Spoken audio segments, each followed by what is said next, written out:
দেখেন উইকেটটা কিন্তু খারাপ ছিল না, ভালোই ছিল। তো আমাদের স্টার্টিংটা দেখেন, আমাদের স্টার্টটা খুব ভালো হয়েছে। আমরা মিডল ওভারে একটু উইকেট দিয়ে দিছি, কলাপস হয়েছে, যার কারণে আর্লি উইকেট যাওয়াতে মানে রানটা হয় না আর কি।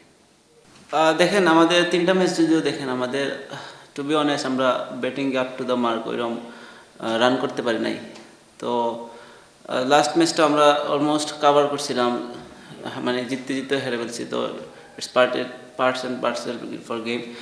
তো আমি মনে করি এটা হচ্ছে, আর আমাদের ফরেন যারা আছে ওনারা হয়তো 3 ম্যাচ পরে অ্যাভেলেবেল থাকবে। তো আশা করি যে ভালো ম্যাচের সামনে হবে।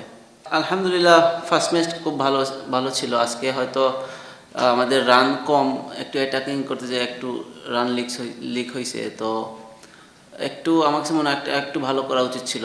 তো ওই রকম আমি বলবো না যে মানে খারাপ হয় না, খারাপ হয়েছে। তো আমি আমার যে ইচ্ছা ছিল যে অ্যাটলিস্ট একটা দুটো উইকেট যদি বের করতে পারি, হয়তো বা টিমের জন্য ওদের ওপোনেন্ট প্রেশার পড়বে। তো মিস্টেক হয়েছে, ইটস ওকে।